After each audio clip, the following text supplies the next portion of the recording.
going to talk today with Suzanne Sterling, and I've known her, I'm going to say about 2009 or 2010, so over 10 years ago. I know it was before 2012 because that's when I got to go with her to India as part of Off the Mat's international service project called the Seva Challenge. And so it's sometime before 2012. And I want to say a little, before I have Suzanne join us, I'm going to have a little bit, I'm going to read her bio. Suzanne is an ecstatic vocalist, innovative composer, teacher, and invoker of the sacred. I love that. Both as a performing and recording artist, as well as a facilitator of transformational workshops and intensives for many years. And she's received critical acclaim. She's called a contemporary musical priestess. That sounds like an amazing title. And she creates sacred and participatory ceremonies for large gatherings and festivals worldwide. As a voice for joyful and sustainable activism, I love that phrase too, a voice of joyful and sustainable activism. She's created trainings and curriculums for numerous communities and is co-founder of Off the Mat Into the World with Sean Corn and Hala Khoury. And that's how I first got to know Suzanne. So here she comes. Well, it's so good to see you. You too. I love that you have this book. Oh. Thank you. Very happy. Well, yes, I hope it brought some pleasure. I mean, not that you needed to learn more about pleasure. I'm sure that you've already got that dialed in. Well, it's an ongoing journey, right? Especially as we change and grow and evolve and get older, and as there are world crises and this new environment that we find ourselves in, it's a whole different kind of exploration as far as I'm concerned. Mm-hmm. Yes, it's a practice to be in our bodies and to have a pleasure practice. Yes.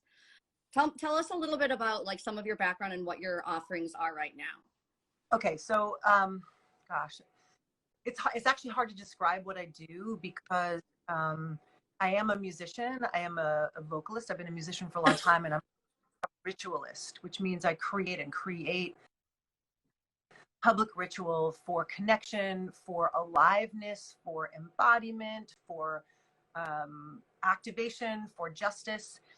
And one of the things that I've learned over time doing both music and performing and helping people find their voice and doing ritual, which is an embodied expressive practice when done in a collective setting, is that we have this strong injunction against our own artistry, our own aliveness, our own engagement, our own eros, and I mean that in the sense of like connectedness to the web of life, our correct and humble place in that, and our capacity to, our imagination to be able to, and our permission to express. And so the more I do this work, whether it's in yoga settings or workshop settings or whatever the settings are, there is this deep fear, shame, collective suppression of our expression. It's my deep belief that everyone has a voice, that everyone has the capacity to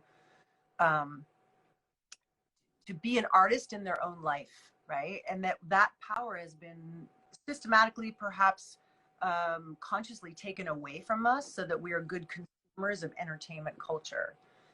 And so my goal is to seriously people. I love that you said suppression though too. Yeah. My goal is to support people and myself included in their full aliveness, in their capacity to be in relationship with nature, with God, goddess, whatever you want to call it, with self, and to see our lives as artistry, and that our voices are a crucial part of that. So that's my goal. Yeah. Well, there's so much to unpack there. And I was looking on your website too of how you have a Voice of Change program, which has there's voice and self-expression. There's also ritual arts and sacred leadership. And one of the things I was curious about, and maybe others know more about what this means, but when you say clearing and protection with regard to ritual arts, tell me a little more about that. Okay, so clearing for me, I've started to call this work based on my daily practice. I have a lot of intensity and emotional intensity that runs through me. Just sensitive person, right? Lots of sensitive people out there. There's lots of empaths out there. And I tend to hold on to that intensity. And my daily practice has become one, not only of physical practice, but emotional clearing, releasing stuff that I'm holding on to, releasing the intensity, releasing just, I call it processing. And I've started to call it spiritual housekeeping for empaths.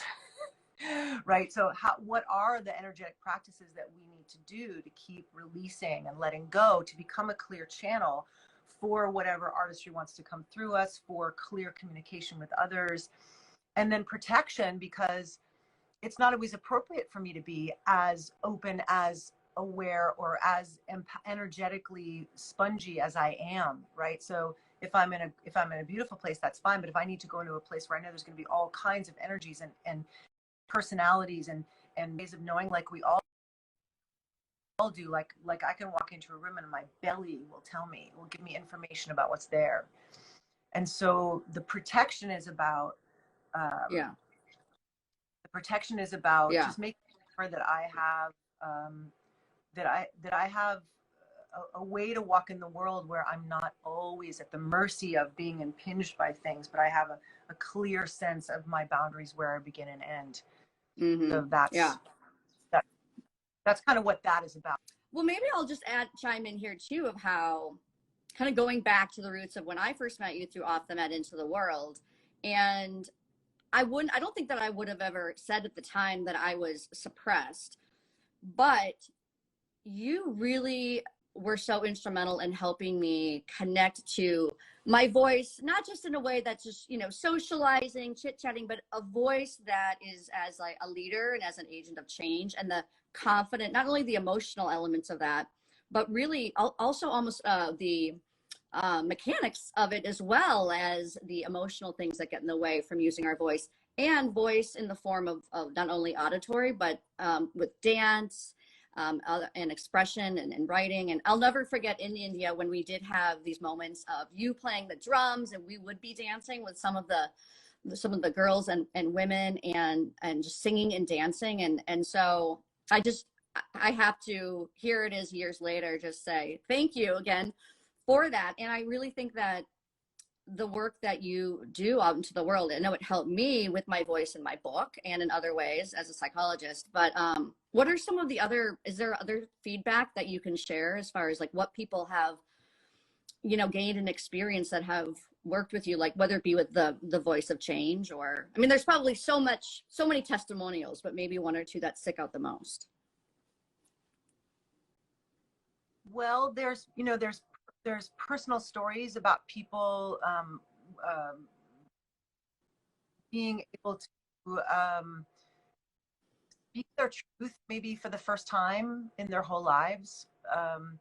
That's a big thing that I really want to emphasize, and do emphasize in the work with Voice of Change and working with people in their voice, is that we're not just talking about the sound of our voice. We're talking about allowing the authenticity of who we are to be expressed with our full being, the authenticity of who we are to be expressed through the choice of our words, through the ways that we communicate.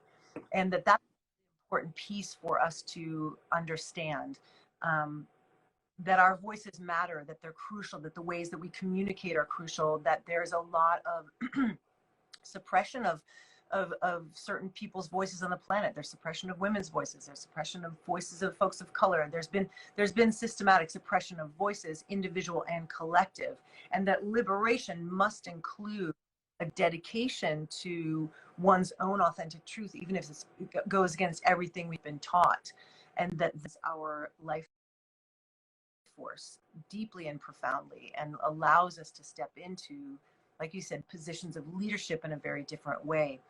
So many people have experienced their own sort of experience of that. Like, I've had a lot of people be like, you gave me the courage to speak a truth, about a sexual assault, or you gave me the courage to speak the truth about what I deeply advocate for and am passionate for in the planet, and step into leadership in that way. Mm-hmm. And I've had some very personal ones too, like you know, one student of mine studied with me, and then he was a Native American man, and he went to the Sundance, and he was one of the last people left on the drum singing, and the dancers came down from the Sundance and they said, thank you so much for your singing, your drumming, that kept us going. And he said, I'm going to honor my teacher. And they hung tobacco bags in the trees for me. And I'd never met any of these people, and I never will. So there's this ripple out of, you know, we don't know the impact of our work. We have no idea. Another woman once told me, and this is very personal to me, it doesn't have to do with the work and Voice of Change, but another woman told me that, you know, she was singing one of my songs when her son was born, and he was born with he had some very difficult challenges, and birth challenges. I don't know what exactly they were. She wasn't very clear, but she came up to me and she said, you know, he died in my arms last week, and we were singing your songs as he died. Oh gosh. Yeah. Again, it's really hard to be a musician. I don't even know that. It's a challenging path to choose in this particular iteration of our culture, and that it's little stories like that keep me going and keep me realizing, not only for myself but for other people, it's so important for us to trust our voices and to live into and embody and speak our truth, and in my opinion, do it for those who came before us who couldn't do it. Right? Mm-hmm. That couldn't be told, because we lived in times when sexual assault was just, you know, people just silenced themselves. They didn't speak out about it, or other kinds of violence, racial violence, etc. People couldn't, and even today in some places can't speak up about certain things. But my hope is that those of us who do have platforms and do have capacity to, you know, without deep and profound danger, to speak out about these things, that we do it, and then we also create spaces for other people to live into and embody and speak their truth. And there's a whole health realm to this as well, right? There's a whole realm of our voices, our truth telling. When we go into speaking and living and embodying our truth, our whole system goes into consonance. It goes into a state of alignment with itself. And then when we speak truth from that place, I mean, you know this, and looking at pleasure, right? When people really live into their pleasure, they're living into a strengthening of their system, their whole energetic system, that has an impact on everything that they do. Yes. I mean, and I want to just note that one of the viewers commented, this is Jay Bachrock, 23, said that she is an alchemist of pain into power. Oh, pain into power, and then pain into pleasures, and pleasures of different kinds. I mean, I think of, you know, the pleasures I get of singing karaoke, even though I can't sing, but these ways of expressing that can be joyful, but also to experience joys and pleasures. Obviously, we need to still figure out the ways that trauma or other forms of oppression and marginalization holds us back. You know, because otherwise, if it were that easy, we wouldn't kind of need your healing. I mean, I was just saying this to somebody yesterday. Like when we're in states of joy, when we're in states of ecstasy, it's very intimate, right? Even if it's a bunch of people, when we're singing and we're letting ourselves be seen in our innocent wonder and joy, that's almost more vulnerable than being seen in our pain for a lot of people. Yes. Yeah. Isn't that fascinating? It's very interesting. Very interesting. Because it's a vulnerability all of its own. And then I think there are people that are just so afraid to go there, whether it be for judgment or just because it's unfamiliar, or for, you know, what if I kind of get used to this and then it goes away? I just feel more comfortable, maybe just being in the constriction. And so, yeah, that's it. But there's so much power from the collective expression. I've read research about how when there's a joyful connection, you know, think of like a concert or singing together, how it increases altruism and compassion for others. Love that. Absolutely. Yeah. And it's because of this thing called resonance that I talk a lot about. Resonance is like, if we talk about it just in terms of sound itself, if I make a sound, I'm sending a sound vibration out of my body into the world. It has a physical impact in the world, right? If I if I go into a room and I sing and two or more of my sound waves match up, the peaks and valleys of those sound waves match up, there's this thing called resonance, and resonance amplifies the field, right? Like when the opera that matches the wine glass, that shatters because it doesn't have the capacity to hold that. It's expanded vibration. What happens when humans come together and we express together, and when we move together, when we breathe together, when we sing together, our brain waves begin to sync up, our heart rates begin to sync up, and there is an amplification of the field. And so the power of the collective voice it's proven and it's real, and we can feel it in our bodies. I can talk about sound and singing all day, but it's not going to, like, I have to always try and give people an experience of their own voice and an experience of their own resonance, an experience of the medicine of that. It's the best meditation I've ever found. It's the best feeling thing I've ever found, which is just allowing this, allowing sound to move through me, allowing, as that person said, allowing the pain to turn into something else, right? Yeah, I remember. Yeah, I remember there was in one of the off the mat trainings when you gathered people around you and you started singing, and then we started. It was like a kirtan. But then I think it blended into us all singing together. And I remember I was one of several people that just some tears I didn't know I had right there at the surface came out. And it wasn't a bad thing. It was like tears of joy and just emotion. And, but in singing together, and I could just feel that vibrational energy around us. And so I have to give props to you for that, because when I've been on retreats and during our sort of throat chakra class, I've done some version of that where we do a kirtan and just, see what happens. And definitely there's some release that people seem to find powerful. It's amazing. And there's often resistance, right? I'm, because of that empathic thing, like I feel the resistance. I feel people's personal resistance. I feel the collective injunction against expression, particularly for certain people. I feel all of that when I walk in a room. And I just have to keep my eye on the prize, which is, I know that just beyond that wall of resistance is pure joy. I know that. So I have to keep my eye on that as I help people walk through the the challenge of doing something that they might have been told their entire lives not to do. It was too silly. It was too dangerous. So I have to keep going and doing that kind of thing and making sure that people have some kind of feeling of it. And the interesting thing is that I've done that singing circle hundreds of times. I've never without someone crying. And it's not because I'm such an amazing facilitator. It's because thank you. But we have the human, we're hardwired for that. It's who we are at the core. Humans are supposed to express ourselves. We're supposed to be in community doing that. Been doing ritual together for centuries and only very recently stopped doing ritual together. And I believe, it's my belief system, that our human systems remember that and are like, oh, I'm supposed to be connecting to myself, to source, and to each other all the time on a regular basis. Not just blah, blah, blah, but moving into the sacred through the tools of movement and sound and breath and ritual. That's endemic to who we are. Right. Yeah. Maybe we need less of the blah, blah, blah, and more of the what you're talking about as far as expression and connection together. Yeah. Yeah. Wow.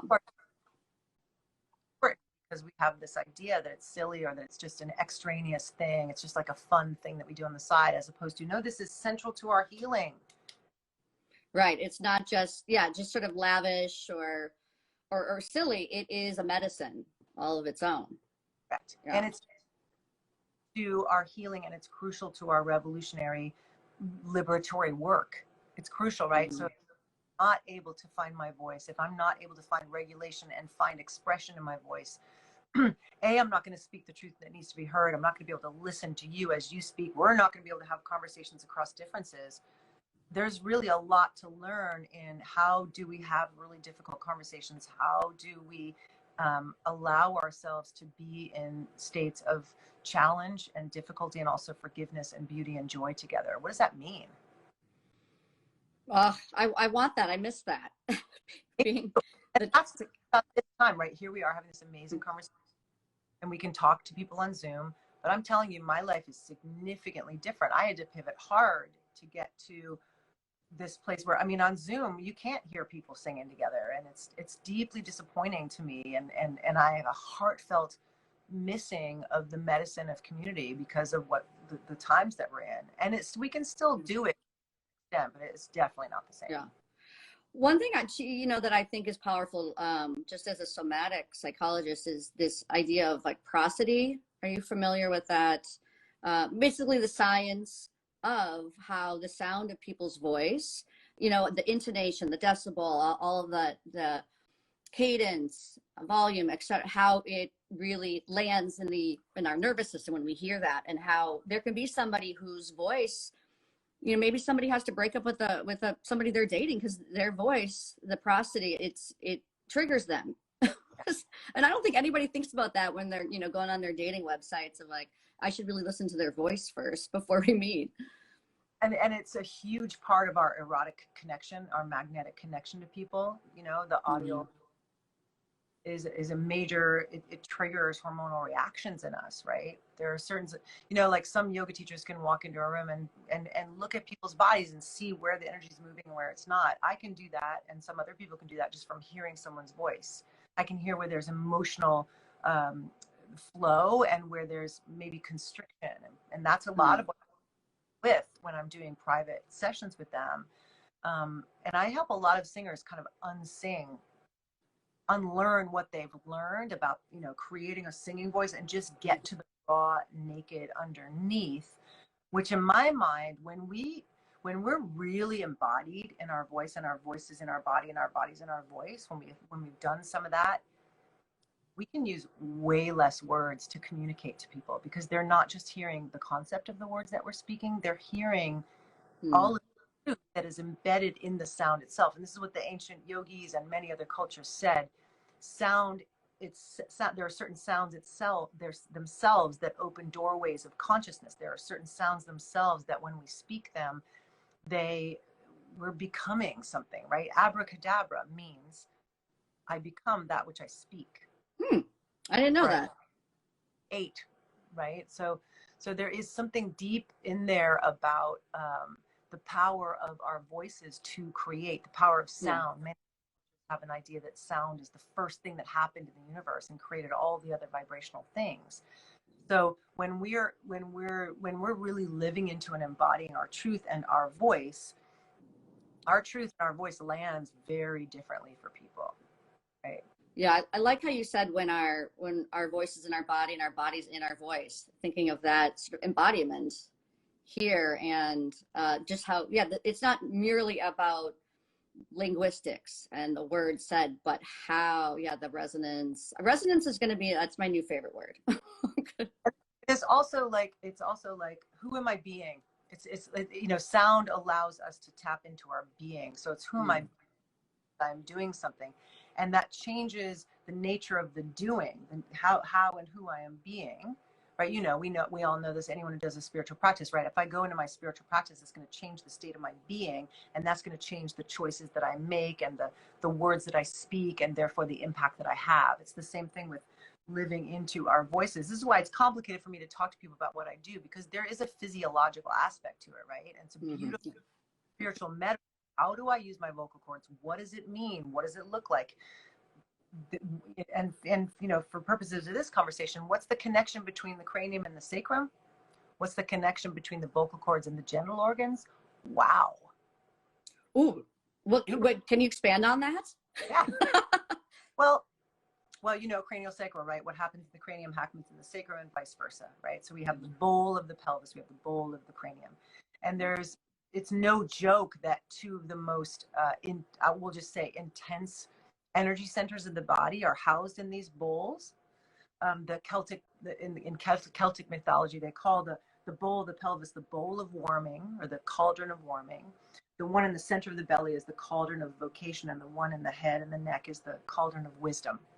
But anyway, there's energy centers in the body, and the two most intense ones are here and here. And we often attribute creativity to the second chakra, right? If we're walking through the energy of the chakras. But that is our unconscious creativity. The throat is where we become conscious about what we create, right? I consciously choose my words. Ooh, my neck just cracked right in the middle of saying that. Woo! Ooh, good, good.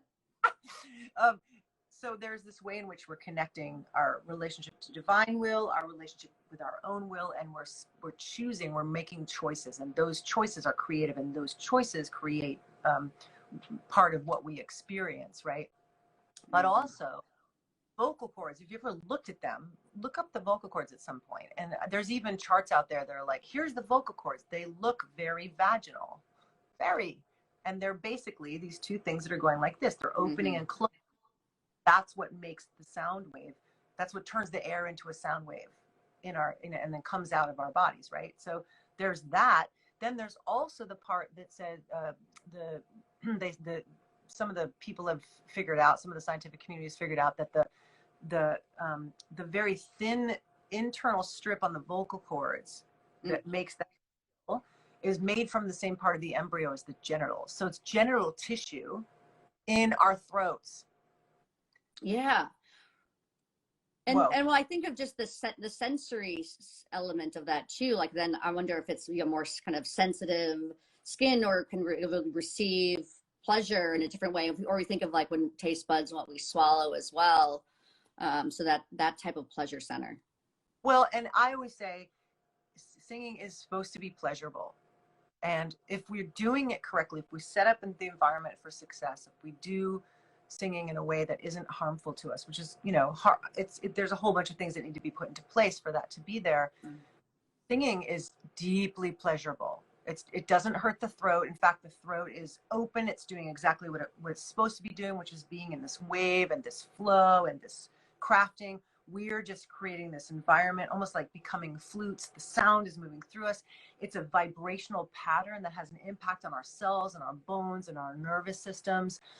Literally, the sound that we're making is moving us from the inside out. And that's pleasurable. That's medicine. That our whole system. And so when we're singing correctly, we should, I hate to use that word, but we can or could feel the pleasure of that and the health of that pleasure. And it's supposed to be pleasurable. If it's hurting, if our throats are sore, if they're hurting, not a little bit, which comes from just using muscles that aren't usually used, but a lot, then we may be forcing or pushing. So it's a beautiful metaphor for allowing and creating support, but not pushing or forcing anything. Yeah. Well, I mean, I think it makes me sad then, or I feel for the people who are really repressed and suppressed that don't get to just release themselves into experimenting with joys of that kind. That sense of just like, oh, I can't sing, or, even just, I remember when I first started getting into yoga, I was reluctant to ohm. I was like, I'm not going to ohm, or there was a rolling ohm. And I remember once I got into it, I was like the last one. And I was like, oh no, I mean, why? It's so sad that we are then conditioned that only some people can sing and others can't. I mean, it's certainly, obviously, it's a talent, it is a skill, but it's so much more than that. And it's our birthright, right? So I always say I've never met anyone who can't sing, unless there's been like strong, intense damage to the vocal cord. But most people who say I can't sing, what they really mean is I'm not familiar with my instrument, right? So when people come to you as a yoga teacher and they're like, I can't do yoga because I can't touch my toes, you say, start doing it, that will happen. And so what I try and give people an experience of is the full range of their voice as it lives in their body, right? Because every note in our singing and speaking range lives somewhere in our bodies. It's a very physical experience. And then if we get familiar with that, then we can play with the full range of our voice, and we can begin to be musical even with our speaking voice. And then we become a little bit more interesting to listen to, because when we're only speaking at one range and it's one range like this, and we just keep speaking it and we speak and speak and speak, and it's the same note over and over again, our listener begins to tune out, right? So part of what I'm trying to help people do is enjoy that they have this spectrum of sound that's available to them, that's going to allow them to embody different parts of it, or be aware of different parts of their bodies. And I think when people really tap into that authentic voice, it's deeply vulnerable. Many people, it feels really naked. And I think that's true, right? It is a naked experience to really allow ourselves to be seen and heard. But also there's been that maybe in your personal life, you were told to shut up. maybe in your professional life or at school you were told to shut up, maybe by your family of origin you were told to shut up, or somebody else had a voice so you couldn't. Maybe there's cultural injunction against you and whatever identity intersection you have that has been told for centuries behind to shut up. Like there's a lot of and even doing this work in public, like I've been hired by festivals or conference centers, and I get into doing that group ecstatic sound, collective sound thing. I've had security guards come in and try and shut me up. I've been told that I had to stop. Or I've been told to shut up a lot doing this. Is that Wow. Like it's making them uncomfortable, even though it's really sort of a pathway to them also feeling better, but some conditioning around how it's too much. too much? And I think we just don't like to hear other people make sounds.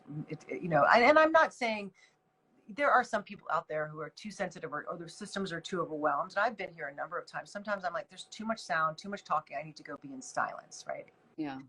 Not talking about that kind of system overwhelm. I'm talking about, for many of us, I would say for more people than not, we want to invite them to express, right? Some people, that's not, they don't want to be in a situation where there's a lot of people expressing, but we've lost the times and places for us to come together and have a collective experience of expression, i.e. ritual, right? We don't even have clubs to go dancing. Never mind places where people can go dancing and then begin to have a collective singing experience. That's just not happening right now. But for a long time is going to places and just gathering the collective energy and being like, let's turn this into song. Let's turn this into a living prayer through song and feel the power and capacity that has. Yeah, a living prayer. Wow. Well, just so I know I'm just being conscious of time, and at least now I'm excited because the Wi-Fi, the technology side, we got on our side. But just with regard to the book, The Pleasure Is All Yours, and not that you need to get into, anything. This isn't necessarily about sexual pleasure, my question, but it can be however you want to answer it. But you had just mentioned to me that there's been your own sort of pleasure journey of sorts. I guess we've all, especially women, we have ours. So only with what you might feel comfortable, sharing, like what are some of the ways in which you've given yourself permission to receive? Great question. I love that question. So, let's see. I, at a point in my life, pre-menopause, decided that I was explore my sexuality in a way that I hadn't given myself permission to. And I did not grow up in a sexually repressive family or religion or anything like that. Luckily, I'm grateful for that because I didn't have to work with a lot of shame or guilt. But for some reason, maybe because I used to be kind of a workaholic, and I used to be less willing to be accessible, or I think I just put myself in positions of authority pretty young, and that helped me have a little bit of a separation or a boundary. But I decided at some point that I was going to give myself permission to explore my sexuality, and it was an incredible journey. Primarily because I got to explore what I had to parse out, like what are my my own internalized oppressions telling me about my sexuality. And I'm a deep feminist, right? So I had to really look at, there's this idea that, there's an idea that exploring our sexuality can be deeply feminist journey and liberatory journey. And then there's also a way in which we know that sexuality in our culture is used as a weapon against women and other people too. And it's very tricky. Those lines are very tricky. They're very difficult to understand in ourselves, never mind in others. But I started exploring it and giving myself permission to just live into fantasies that I had. And it was and not to mention body image. Oh my God, I learned so much. Because in my previous experience to that was because I was in positions of power, there were people who couldn't see me in a sexual way, right? So it was classic Madonna horror complex, right? So I couldn't be sexualized, and maybe I couldn't be in my own sexuality because I had to be seen in a certain way, with a certain authority, with a certain amount of respect.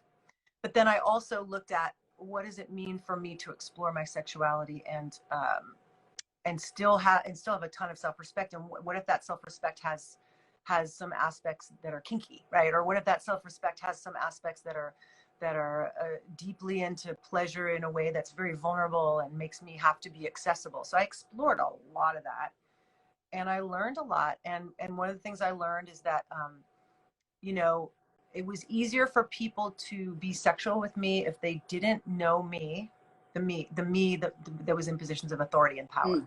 That was it was like there was like this masculine energy that was attached to you, and people weren't able, I guess, to vacillate between the fact that you have all sorts of energies, and a sexual energy and a feminine energy. I wouldn't exactly call it masculine. I would call it an energy of leadership and spirituality, because I think for a lot of us, there's a split between our sexuality and our spirituality. So like, if you smell of spirituality, then I can't be sexual with you in some way, right? So again, I haven't really, I'm still in an inquiry about all this. Yeah. But I learned a lot, and I got to the point where, and now I'm in a relationship with my ex-fiance of 25 years ago, which is another whole amazing story. But I got to the point where it's like, okay, I'm ready to be in a relationship where I reconcile all these pieces, where there's not a separation between my sexuality, my spirituality, and my work in the world, but that they're all integrated. And it's not easy, because we all have to vigilantly keep mining for the places where there is this societal denigration of sexuality, oppression of sexuality, control of our bodies, control of the choices we have over our bodies. It's parallel to how we treat nature. There's a huge topic, and I love that this idea of reclaiming our erotic power is reclaiming our place in nature. It's reclaiming our natural place in the web of all things. It's not, it shouldn't be a weapon. Right. And just the humanness of it too. It sounds like for you, there's this way of really integrating these aspects of yourself to be all the more wholly human, which includes being a sexual being, erotic being, and sensual being. And yeah, you don't have to be in just one compartment or the other, that you're going to integrate, or at least have been on this path to really integrate them all. And I think what's hard is that it can be, to be a woman that has integrated it all, it can be threatening. I think that's part of the patriarchy gaslighting us, but that sense of then people feeling threatened or competitive or don't know what to do with that. And so sometimes there's backlash. I mean, so you have to really ward against that too. Or just say, fuck it, I don't care. I'm not going to pay attention. Both, but there's many layers to it. And then on top of that, menopause, which is a whole different kind of journey with one's body and with one's sexuality. I'm deep in the midst of reclaiming what it means to be a woman over 50. What does that mean to my sexuality? Like, I'm in a new relationship now. I'm having more sex than I've ever had in my life. But I'm postmenopausal. And so, it's just a very different, it's like a whole new realm to explore. I guess I could look at it that way. Yeah. Well, and given that as women get older, they're rendered more and more invisible, and there just aren't really conversations, whether it be about our menstrual cycle and getting our period, or then no longer having our menstrual cycle, and perimenopause and menopause. There aren't these conversations. There aren't usually then models for how to be really thriving in your body sexually after 50. And I feel like that might need to be my next book, is how did sort of the modern day vintage seasoned woman and reclaiming that and the ways that maybe you can even feel better than ever, because you do know yourself and your body, and give yourself permission to receive your pleasures all the more. Yeah. And you're sitting in your seat in a different way of maybe not caring. I just had a really different childhood, adolescence, 20s. I was just working, and so I think I kind of did it all backwards. I had all that sexual exploration a little bit later, and now I'm in a place of integration and and the funny thing that they all say about menopause is use it or lose it, right? Use it or lose it. So it's just interesting that what we can do to stay juicy and alive, literally, in menopause, is to have a lot of sex. But it's just a different kind of sexuality. It's a different kind of pleasure. So it's just been, I'm very interested in what does it mean to be in one's empowered sexuality, but also be in the world, to be maybe a householder, to be also be a person on a spiritual path. And that's all of us are trying to reconcile, or many of us are trying to reconcile in these times, right? I think that I'm similar to you. I always joke that it's like I'm Benjamin Button, as far as really, I was this goody two shoes perfectionist and working a lot as well. And now I'm coming more and more into my own, and being curious and trying new things, and not being as stressed about things. The book actually did sort of trigger me back into my old perfectionist ways, but I'm trying to be, bodyful to get back out of that. But I do think, I know my body boundaries more, thanks to you and just the work I've done around my voice. I can also in the bedroom express, my yeses, my nos, or even just literally just more guttural, primal sounds in the bedroom too. That I think that adds to the pleasurable experience, right? When you're not buttoned up with the sounds you want to make as you're experiencing pleasure or not experiencing pleasure. And those sounds open they literally open our genitals, right? When women are giving birth, what do they, in order to open the cervix, they say be sexual, right, with your partner if you can while you're giving birth. That's what the midwives from the 60s were bringing back, this idea of be in your sexuality and your sensuality with your partner. That helps to open the cervix and allow for birth. So does sounding and singing. That's why many people's birth is accompanied by these primal sounds. So many women come to me, they're like, I made sounds I've never made before. I'm like, of course you did, because that's who we are. It's very natural to us to be making sounds all the time. And sex, sometimes the only place where we get to do that. And I'm like, let's bring it back to all the times. Yeah. Well, and I think what I think is even better than, there's this acceptance or encouragement of dirty talk in the bedroom, and that's one way of expression. But I almost feel like that puts you in like a particular part of your head, and maybe also this performative value or expectation. Whereas when it's just more kind of primal and guttural and sighing and moaning, all of that, that's like a different part of the language center and a different type of release. And and as long as you don't feel self-conscious, I think we have to free ourselves from feeling self-conscious about how we sound in those primal ways, because then when we just let that happen, it's really, there's such a truth. And it opens this is what the ancient teachers, and there's many esoteric teachings about sound healing, sound as part of our life force, yogis, from the yogis and more, the ancient Egyptians, all of them had teachings about that. But sounds open energetic doorways in us. Sounds open spiritual doorways. Sounds open doorways of consciousness. And now science is proving that all that's true. We're proving it. We're using sound as weaponry. We're using sound in incredible surgical ways. We're using, the scientific community is now hip to like, oh, sound is real. It matters. We can use it. It has power. So it's, the ancient teachings of like, those guttural sounds, they're going to open a certain state of being in us. And maybe we need to be open to the parts of us that aren't in control, the parts of us that we think are weird. And right.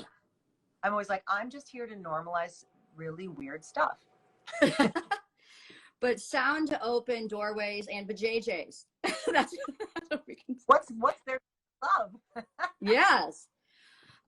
Well, this is really, juicy, important stuff. I think as I'm going to be posting this to Instagram, but then also editing it and putting it on YouTube, and really, I want to spread the word, because I think that, people don't grow up in school or as adults. When do we get to learn this sort of stuff? That's the gift that you provide, is that because people might have a felt sense sometimes for these connections when they let themselves go there, when they're not suppressed. But I think that when people hear the science behind it, some people need that. Then they really will open themselves up more to being curious and exploring, and then not being self-conscious. I think we got to get rid of that. Just So Yeah. I'll include also your bio in when I post it. And some people maybe heard it in the beginning before I lost the connection, but because you're at a cabin maybe or something, right? Someplace outdoorsy. I'm staying in a retreat center for the next few months. I actually don't live anywhere, but I'm center, which is also a wildlife refuge. So I get to go out onto the land every day of months and just be with animals and be with the river. And it's been incredibly healing because I've been in downtown Oakland for years. So it's been an incredible healing moment, and I'm just listening for what's next and, you know, launching more. I'll be doing some online stuff next year. I'll be doing definitely some in-person stuff as well, and just kind of like slowly edging my way back out toward it. Because again, there's some things we can do online. There's some ways we can get to these states of consciousness and being.